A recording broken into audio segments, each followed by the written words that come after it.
Mhm. All right, Julia said, struggling with target market for products that aren't solving a problem.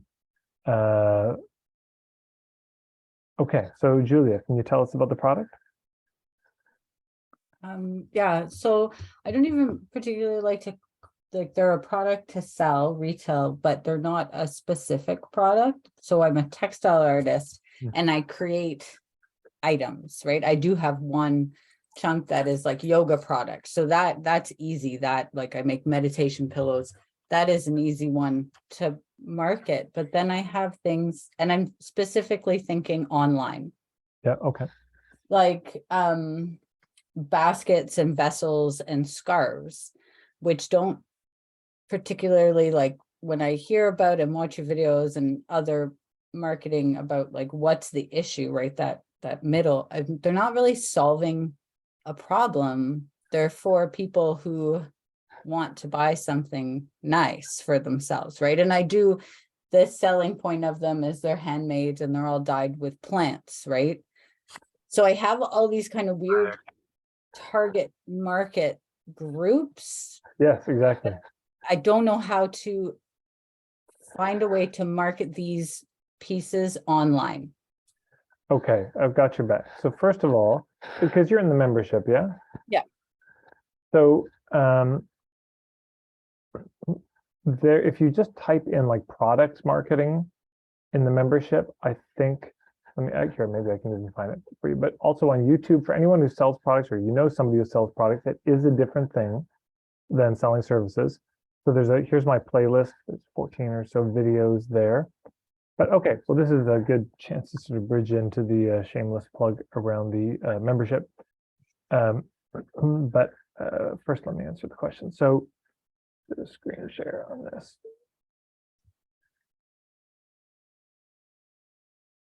Okay, so here is the membership. Let me just do the product.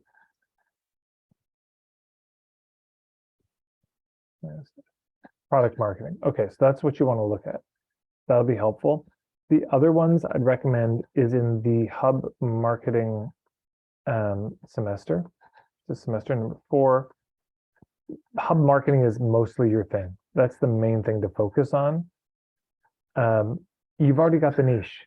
I would stop worrying about the niche fundamentally in a way, though we can go into that a bit. But I would really just dive into the hub marketing stuff. Okay, we'll come back to the membership in a second, but if you have a product, the next question is you look at it. Fundamentally, the relevance is this. And the basis of who you're going to work with are people who would like this thing. I sell glasses. Who would like this style of glasses? I mean, that's what it comes down to. That's the basis. And every target market will be a subset of that. Yeah. But that's the fundament. So then, right, you come up with a list, but I would kind of let go of the whole issue thing because it's different. Forget about the problem, the pain point, the island A and island B. It's sort of there, but put it aside for a second. All we really want to think about are the psychographics. Who are the communities? Who are the different types of crowds that would probably have a natural affinity for what you sell? So there's a fellow who you would probably enjoy meeting, Alexander Ferry in Trenton, Ontario. And he makes these, makes this fairy with an eye, but he makes wood stuff. So he does crafting with woods and he makes these amazing beer steins that are so gorgeous. And I asked him, I said, where do you sell them? And I don't know why I didn't think about it. It's like beer festivals. That's one of the main places. But it's just that easy. These steins, who would be interested? People who go to beer festivals. You know, he could do his whole business just by going to all the different beer festivals, but also folk festivals. They're a little bit more earthy people. They tend to like beer. There's usually a beer garden, so he would sell them there as well. So that's the thing to be thinking about. What are the events? What are the types of crowds? A friend of mine who makes these denim purses and such from jeans that people throw out. I said, have you noticed, is there a crowd that really likes it? She said, yeah, the vegans. And I was like, what? And so she goes to vegan festivals. They just love her stuff for whatever reason. She stumbled across it. So that's the main thing. And I would say for anyone who makes products, I would be picking your top 3. But you may have a dozen. There may be a dozen potential target markets. All would be people interested in your things, but I pick the top 3 and really go deep on those. For a product maker, to me, one of the biggest questions is, and also for service provider, but who's the community you want to be adopted by? Like if there was one community that if they totally adopted you, things would go easy, who would they be? And then it's like, okay, within that scene, what are the hubs? Where do I reach those people? Do they have a newsletter? Do they have a Facebook group? Do they have events? Do they have meetups? Do they, etc. Now, do any ideas come to mind as I'm speaking here? Yeah, like I do festivals and shows all spring, summer, and winter, but trying to translate it to like finding my people online hasn't been very easy.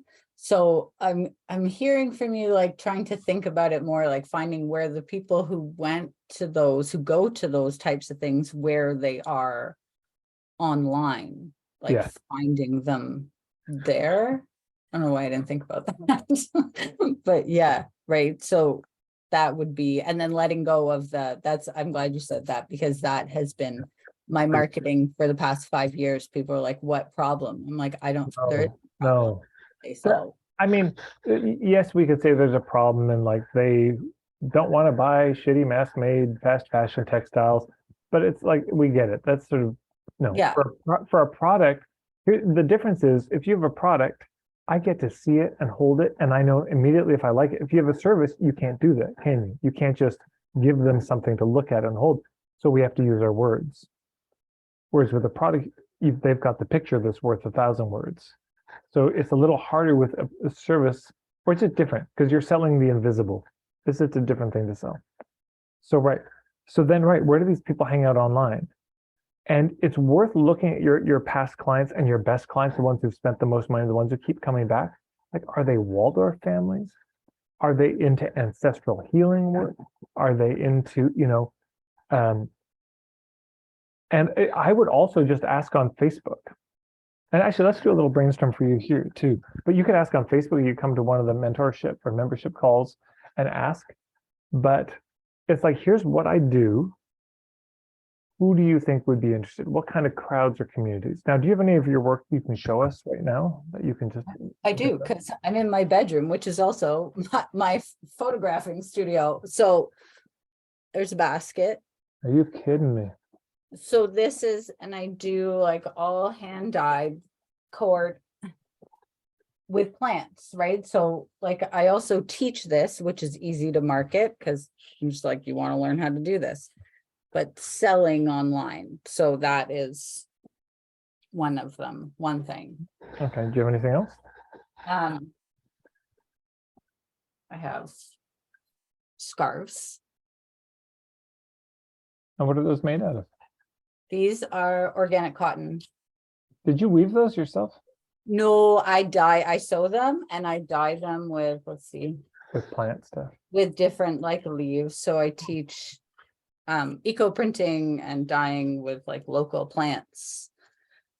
And so when I'm out at a festival, they sell themselves, right? And then I get to explain what I do. And I also sell like workshop spaces, but online it's harder to find the people. I find so far. Yeah, okay. So let's take 2 minutes. What I'm going to invite people to do is where it's like a little hub brainstorm. The question is sort of what kinds of people, but also what are the hubs? Where would Julia find people? And now, if you can think of specific, like, oh, there's this Facebook group, you could put a link to it or the name of it. But it might also be a general type of person, like, oh, people. And here's one of the best questions asked is like, a formulation is people who are into my stuff would probably also be into blank, or vice versa. People who are into blank would probably be into my stuff. So yeah, y'all are hippies to some degree. Let's just hear what you've got. What types of people? Where might you find them? They might also be looking for what? Because yes, I mean, Etsy is great, but they search for certain things. Now, of course, she's probably already got that handled, but let's just, where might they be? So we've got,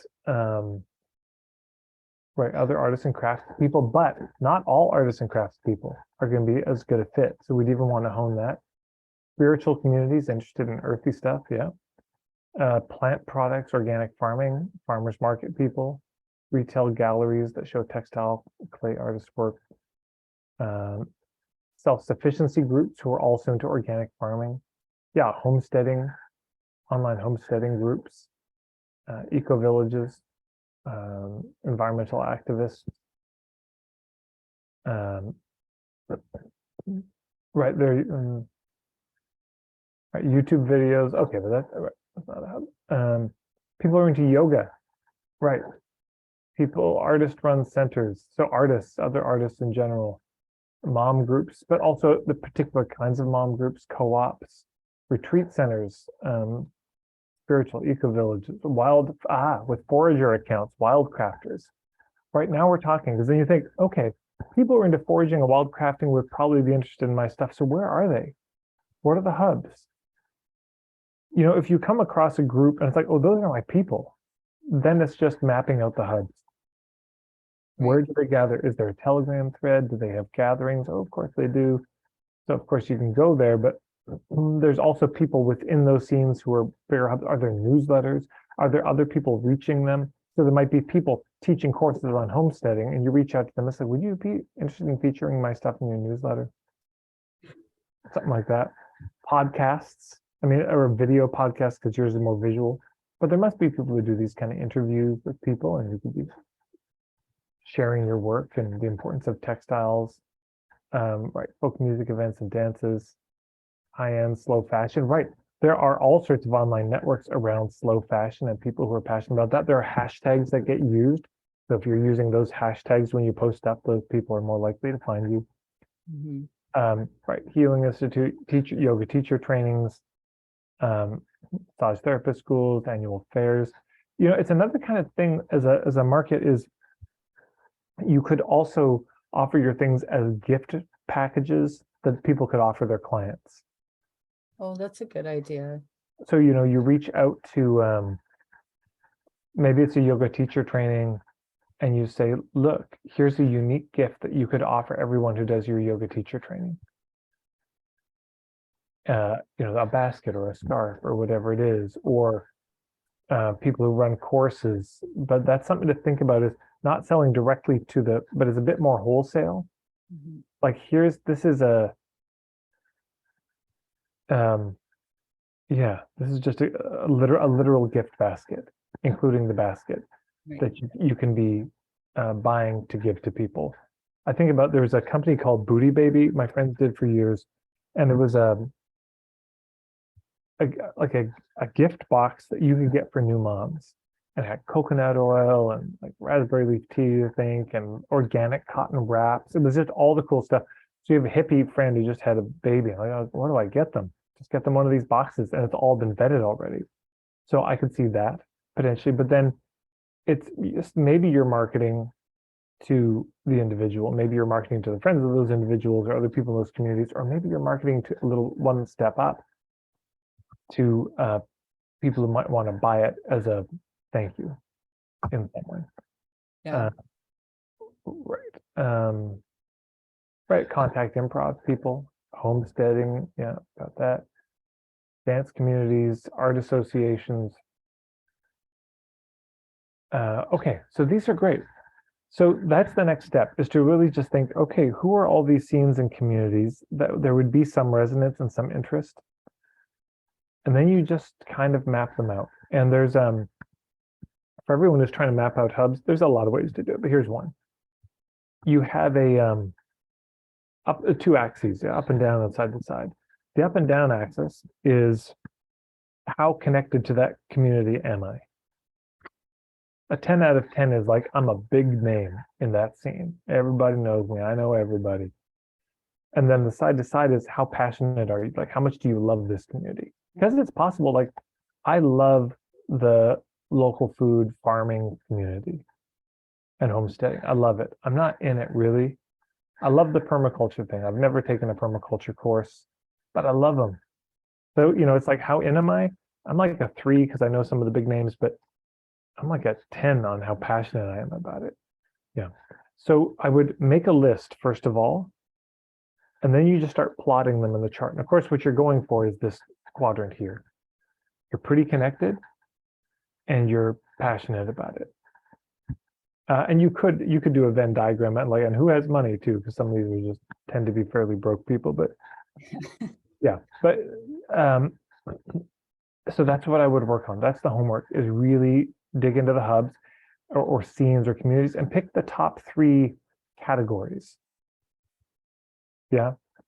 And then focus on those for a while. Like for the next quarter, just explore those 3 and see what you find. And probably one of them is worth 80% of the effort anyways. Does that help at all? No, that's very helpful. Yeah, and thanks for everybody's suggestions. Yeah, thank you so much, No. everybody.